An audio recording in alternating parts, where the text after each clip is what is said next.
on a country road where there's not a lot of traffic, but still, I hate coming up to somebody who's not doing the speed limit. Anyways, hi guys, I'm Whit. I wanted to share a little bit more on this episode. Make sure my zippers are locked. It's like a fear that I have every time I get on the bike. Is like, okay, are my goods secured? Meaning my cell phone and my wallet. And each time I have to do like a triple check on my gut, like, yep, okay, got it both. But for this episode, I really wanted to share just some more about me, so that you guys can get to know me. I know there's a ton of motorcycle content, but what really sells me watching somebody else's motovlog channel is getting to know that person, their personality, who they are, what they are, all of that, because then that just kind of, you relate to them more. So I wanted to share 3 things.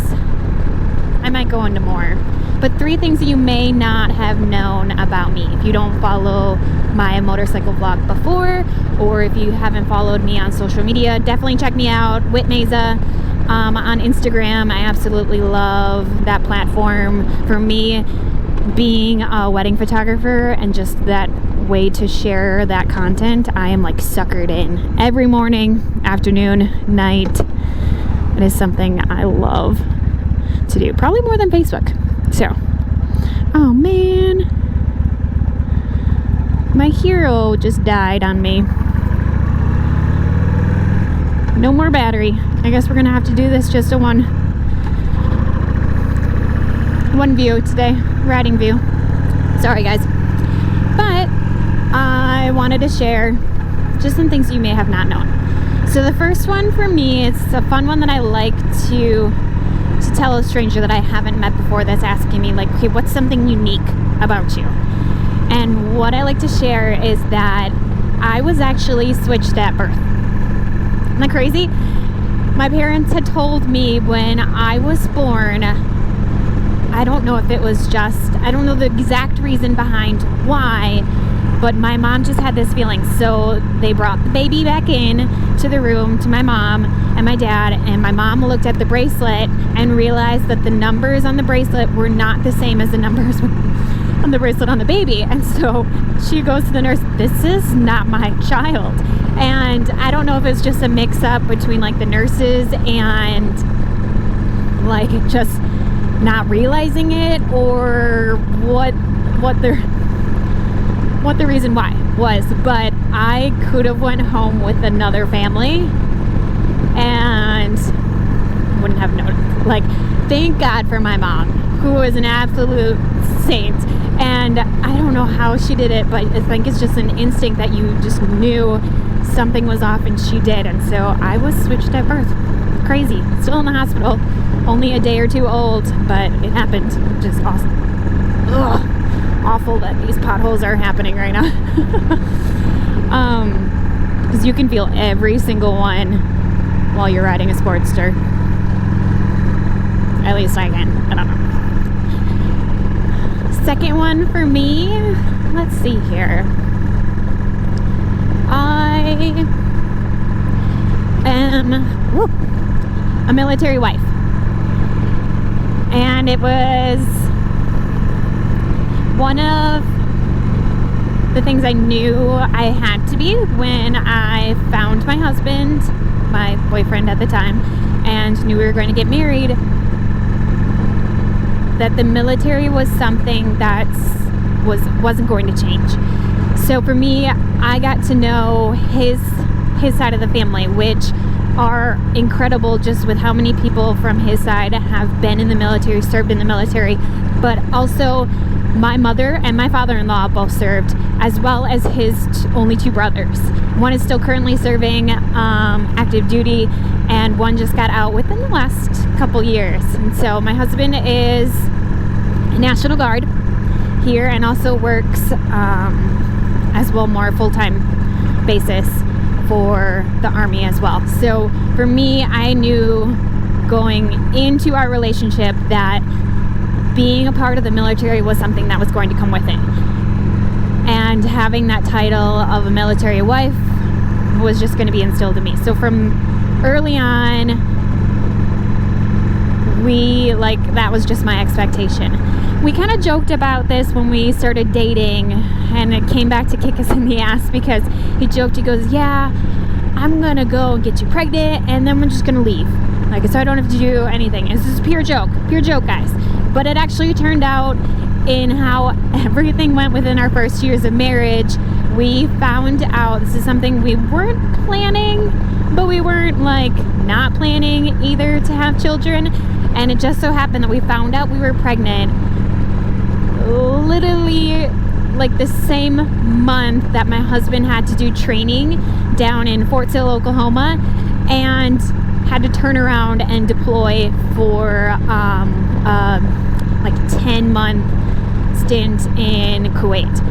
So I did my entire pregnancy, because I found out we were expecting while he was down in training in Oklahoma, and went through my entire pregnancy and our son's first 10 months of life being a single mom before he came home and got to see his son. So for me, that was probably, and then I'll go into this like probably for a whole nother episode, because it could be quite a long story, but I got a hell of a lot stronger doing that for almost over a year. Being pregnant by yourself, which is never fun, but then also raising, because our son was 2 months early, so he was a preemie. He was born just under 4 pounds, so like his head fit in the palm of my hand. And I learned how to be a single mother and raise a child for 10 months before my husband got to hold our child for the first time. So when he was born, it was a FaceTime, over the phone, this is happening sort of experience for him. So that's, I guess, the second fun thing I can share. This guy is right in my ass right now. The third one, I guess, would come with any guess if you live in Wisconsin, but that shouldn't be the case, or shouldn't be the expectation. But I was born and raised on a dairy farm. So my mother and my father had purchased their own piece of land, their own herd, and kind of did it themselves. So from the minute I was brought home all the way up until I left the house and got married, I was living on a dairy farm. And it was one of the like most rewarding things, that I'm so thankful that I was brought up that way, because I got to understand the meaning of hard work, routines, working together as a family, because if you're not going to get it done, nobody's going to do it for you. And I learned a lot from my parents just within their work ethic, and that has still rang true for me today. And it's something that I would love my kids to experience, even though unfortunately before probably like the first year of our son's life, they actually sold the dairy farm. So having that, like just being able to go over to grandma and grandpa's and bale hay and pick rocks and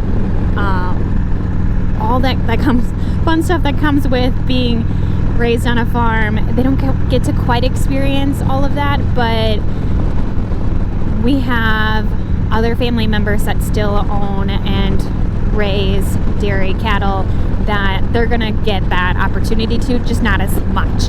But for me, that's something that I don't take for granted at all, and I'm so thankful of the way that I've been brought up. I am going to try to turn here, but yeah, I don't know. Is there anything else that you guys want to know about me? Those are the top 3 things that I can think of off the top of my head as I'm riding, which is not the easiest thing in the world to do when you're riding a motorcycle. I'm just gonna put it out there. like getting used to talking and actually talking out of, like, it's easy to just have this mindless conversation in your head and just go, oh yeah, okay, and go like banter back and forth. But for me, actually talking, like, oh crap, so I have to communicate this in a way that it makes sense, because for me, I jump like halfway through a sentence because I know what I'm already thinking. Oh, and then I just go on to the next thing. So for me, relaying that information to you guys, that's a whole lot challenging than I thought it was gonna be. But I think, like I said in my first moto video, this is gonna get easier. It has to get easier, right? It's just gonna become second nature. The minute I'm gonna hop on the bike, I'm gonna start talking to myself and not even realize it. People are gonna pull up to me and be like, oh, okay. Which, all the more power to me. I'll wave. I'll be like, hey, this is me. You're welcome. I definitely have my wind, or the wind to my back riding, and now that I'm full force into it, headed back home. But yeah, thank you guys so much for tuning in. If you have any more questions, like I said, feel free to comment below. I'd love to share them more with you guys. But yeah, we'll see you out on the road.